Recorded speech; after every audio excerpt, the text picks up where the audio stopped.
الحمد للہ وحدہ والصلاة والسلام علی من لا نبی بعدہ اما بعد فاعوذ باللہ من الشیطان الرجیم بسم اللہ الرحمن الرحیم الحمد للہ رب العالمین الرحمن الرحیم مالک یوم الدین ایاک نعبد و ایاک نستعین اہدنا الصراط المستقیم صراط الذین انعمت علیہم غیر المغضوب علیہم ولا الضالین صدق اللہ مولانا العظیم وصدق رسولہ النبی الکریم وَنَحْنُ عَلَى ذَلِكَ مِنَ الشَّاهِدِينَ وَمِنَ الشَّاكِرِينَ۔ قابل احترام معزز سامعین اور میری دینی و اسلامی ماں اور بہنوں، بعض مخلص ساتھیوں کے تقاضے پر روزانہ قرآن مجید کی آیات کا مختصر خلاصہ پیش کرنے کا سلسلہ شروع کیا جا رہا ہے۔ اللہ سے دعا کرے کہ اللہ تبارک و تعالی مجھے، آپ کو اور پوری امت مسلمہ کو قرآن مجید پڑھنا سیکھنے، روزانہ اس کی تلاوت کرنے اور اس کو سمجھنے اور اس پر 100% عمل کرنے کی توفیق عطا فرمائے۔ آج کی اس مجلس میں قرآن کریم کی سب سے پہلی سورت سورۃ الفاتحہ سے متعلق کچھ تمہیدی باتیں بیان کی جا رہی ہیں۔ کامل یقین کے ساتھ عمل کی نیت سے سماعت فرمائے۔ سورہ فاتحہ مکی سورت ہے، یعنی یہ سورت مکہ میں ہجرت سے پہلے نازل ہوئی ہے۔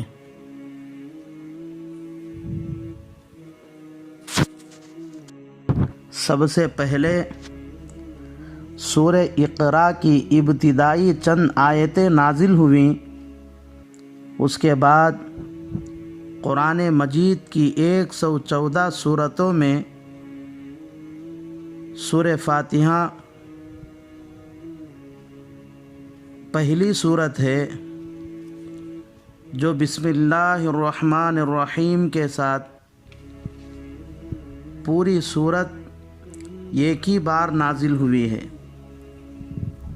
جیسا کہ مصنف ابن ابی شیبہ، ابو نعیم اور بیہقی کے دلائل النبوہ میں عمرو بن شرجیل رضی اللہ تعالی عنہ سے مرسل روایت منقول ہے کہ حضور اکرم صلی اللہ علیہ وسلم نے حضرت خدیجۃ الکبریٰ رضی اللہ تعالی عنہا سے فرمایا کہ جب میں اکیلا ہوتا ہوں تو مجھے غیب سے کچھ آوازیں سنائی دیتی ہیں، قسم بخدا مجھے اپنے جان کا ڈر ہے۔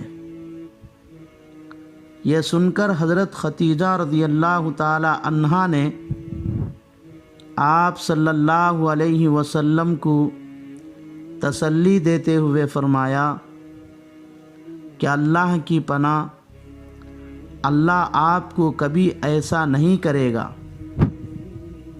کیونکہ آپ صلہ رحمی کرتے ہیں، ہمیشہ سچ بولتے ہیں، لوگوں کی امانتیں ادا کرتے ہیں۔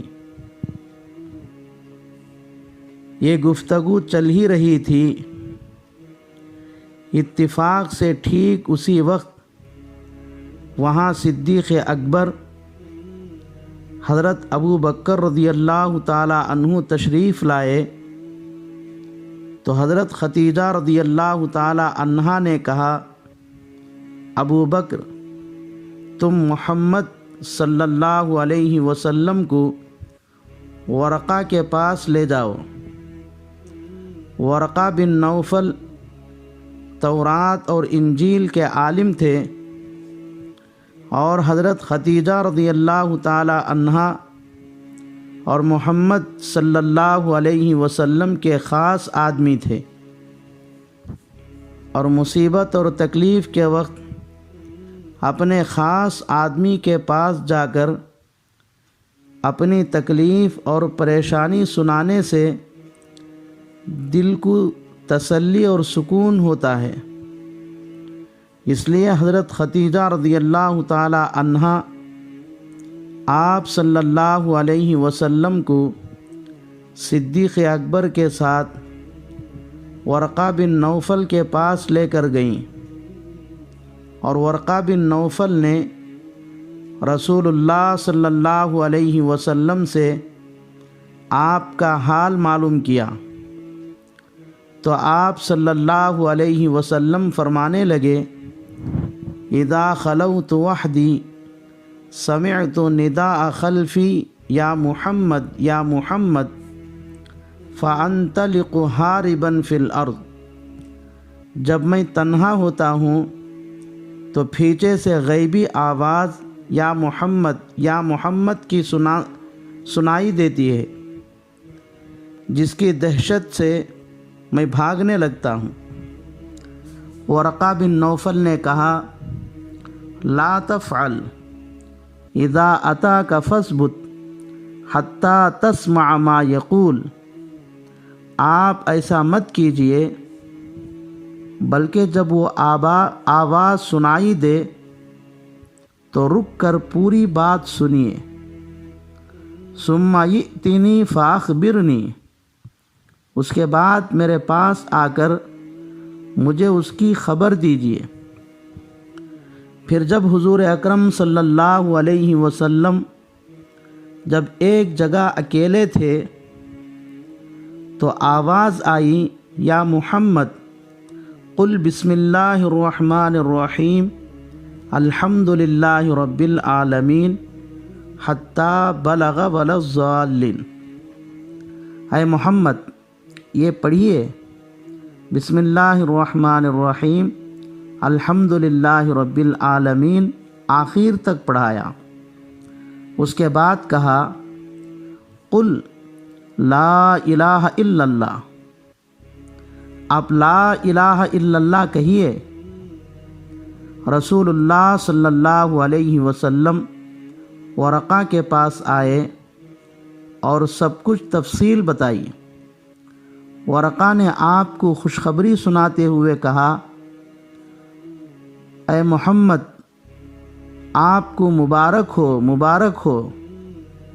میں گواہی دیتا ہوں کہ بے شک تم وہی آخری نبی ہو جس کے آنے کی بشارت حضرت عیسیٰ علیہ السلام نے دی ہے، اور تمہاری شریعت حضرت موسیٰ علیہ السلام کی شریعت کی طرح ہی ہوگی۔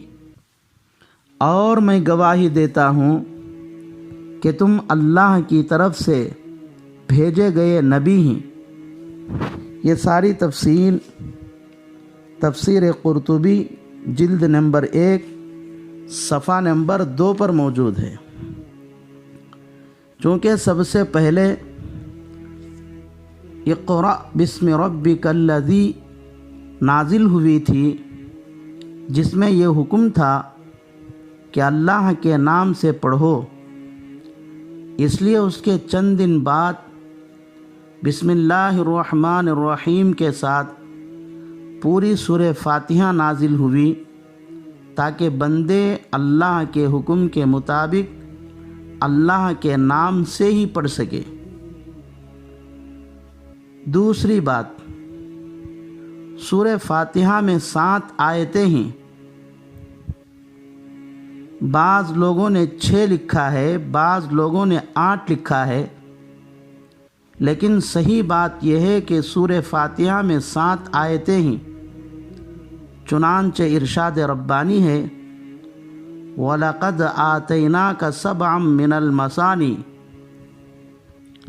تیسری بات یہ ہے کہ سورہ فاتحہ کے کئی نام ہیں۔ پہلا نام سورۃ الفاتحہ یا فاتحۃ الکتاب یا فاتحۃ القرآن ہے، اور فاتحہ کے معنی شروع اور ابتدا کے آتے ہیں۔ چونکہ قرآن مجید سورہ فاتحہ ہی سے شروع ہوتی ہے، اس لیے اس کا نام سورۃ الفاتحہ، فاتحۃ الکتاب یا فاتحۃ القرآن رکھا گیا ہے۔ دوسرا نام سورۃ الحمد، چونکہ سورہ فاتحہ کے شروع میں الحمد کا لفظ ہے، اس لیے اس سورت کا نام سورۃ الحمد رکھا گیا ہے۔ تیسرا نام ام الکتاب ہے۔ ام کے معنی خلاصہ کے ہیں، تو سورہ فاتحہ چونکہ پورے قرآن مجید کا خلاصہ اور اجمال ہے، اور پورا قرآن اس کی تفصیل ہے، اس لیے سورہ فاتحہ کا نام ام الکتاب رکھا گیا ہے۔ حسن بصری رحمۃ اللہ علیہ سے منقول ہے کہ اللہ نے لوگوں کی ہدایت کے لیے کل 104 کتابیں مختلف نبی رسولوں پر اتارا ہے، اور تمام علوم اور حکمتیں ان 104 کتابوں میں بھر دیا۔ پھر ان کا خلاصہ صرف 4 کتابیں زبور، تورات، انجیل اور قرآن مجید میں بیان کر دیا۔ اس کے بعد ان 4 کتابوں کا خلاصہ صرف قرآن مجید میں بیان کر دیا۔ اس کے بعد قرآن مجید کے تمام علوم کو مفصل میں اور علوم مفصل کو سورہ فاتحہ میں اور سورہ فاتحہ کو تسمیہ یعنی بسم اللہ الرحمن الرحیم میں بھر دیا ہے۔ کسی شاعر نے اس کی کیا بہترین عکاسی کی ہے، کہتی ہے 100 زبان سے قرآن کی خاموشی، لا ریب ذات پاک کی سچی کتاب ہوں، مجھ میں بھرے جہاں کے علوم و فنون ہی، قرآن میرا نام ہے ام الکتاب ہوں۔ چوتھا نام سورۃ الکنز ہے۔ کنزن کے معنی خزانے کے ہیں، چونکہ سورہ فاتحہ اللہ کے تمام علوم کا ایک بہت بڑا خزانہ ہے، اس لیے سورہ فاتحہ کو سورۃ الکنز نام رکھا گیا ہے۔ دوسری وجہ یہ ہے کہ سورہ فاتحہ عرش کے نیچے رہنے والے یہ خزانے سے نکال کر نازل کی گئی ہے، اس لیے سورہ فاتحہ کا نام سورۃ الکنز رکھا گیا ہے۔ پانچواں نام تعلیم المسئلہ۔ تعلیم کے معنی سکھانا اور مسئلہ کے معنی مانگنا، یعنی اللہ سے مانگنا یعنی دعا کرنا سکھانا۔ چونکہ سورہ فاتحہ میں اللہ سے مانگنے کا طریقہ سکھایا گیا ہے، وہ طریقہ یہ ہے کہ ہمارے دربار میں کوئی چیز مانگنا ہو تو سب سے پہلے ہماری حمد و ثنا، عظمت اور بڑائی، طاقت اور قدرت زبان سے بیان کرو اور ان پر دل سے اعتراف اور یقین کرو۔ اس کے بعد ہمارے سامنے اپنی ضرورتیں اور حاجتیں پیش کرو۔ چونکہ سورہ فاتحہ میں اللہ سے مانگنے کا طریقہ سکھایا گیا ہے، اس لیے سورہ فاتحہ کو تعلیم المسئلہ نام رکھا گیا ہے۔ چھٹا نام سورۃ الشفاء، چونکہ حدیث میں ہے سورہ فاتحہ ہر بیماری کے لیے شفا ہے، اس لیے سورہ فاتحہ کو سورۃ الشفاء نام رکھا گیا ہے۔ ساتواں نام سورۃ الوافیہ ہے۔ وافیہ کے معنی پوری، مکمل۔ یہ سورت مکمل ہے، آدھی آدھی نہیں کی جا سکتی، یعنی سورہ فاتحہ کو ہر رکعت میں مکمل پڑھنا ہے۔ ایک رکعت میں آدھی، دوسری رکعت میں باقی آدھی نہیں پڑھ سکتے، جیسے دوسری سورتوں کا حال ہے۔ یعنی دوسری سورتیں ہر رکعت میں مکمل پڑھنا ضروری نہیں ہے، بلکہ ایک رکعت میں آدھی، دوسری رکعت میں باقی آدھی بھی پڑھی جا سکتی ہے۔ چونکہ سورہ فاتحہ کو ہر رکعت میں مکمل پڑھنا ہے، اس لیے سورہ فاتحہ کو سورۃ الوافیہ بھی نام رکھا گیا ہے۔ آٹھواں نام سورۃ الکافیہ۔ کافیہ کے معنی کفایت کرنے والی، یعنی سورہ فاتحہ دیگر تمام سورتوں کی طرف سے کفایت کرنے والی ہے، مگر قرآن مجید کی دیگر تمام سورتیں سورہ فاتحہ کی طرف سے کفایت نہیں کر سکتی۔ چنانچہ تفسیر قرطبی میں روایت ہے، رسول اللہ صلی اللہ علیہ وسلم نے ارشاد فرمایا، ام القرآن یعنی سورہ فاتحہ دوسری تمام سورتوں کا بدل ہے، لیکن دوسری سورتیں سورہ فاتحہ کا بدل نہیں ہے۔ نواں نام سورۃ الاساس۔ اساس کے معنی بنیاد، یعنی تمام آسمانی کتابوں کی بنیاد قرآن مجید ہے، اور قرآن مجید کی بنیاد سورہ فاتحہ ہے۔ چنانچہ امام شعبی کے پاس ایک شخص آیا اور اپنے پہلو میں درد کی شکایت کی۔ امام شعبی نے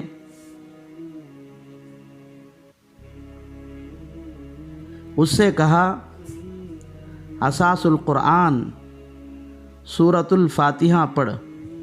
اس کے بعد فرمایا، میں نے رئیس المفسرین حضرت عبداللہ ابن عباس رضی اللہ تعالی عنہ کو یہ فرماتے ہوئے سنا کہ ہر چیز کی ایک اساس یعنی بنیاد ہوتی ہے۔ پوری دنیا کی بنیاد مکہ ہے، کیونکہ سب سے پہلے پانی میں سے صرف کعبہ ہی ظاہر ہوا، اس کے بعد چاروں طرف زمین پھیلتی چلی گئی۔ آسمانوں کی بنیاد ساتواں آسمان جس کا نام عریب ہے، زمین کی بنیاد عجیب ہے، یہ نچلے ساتویں زمین کا نام ہے۔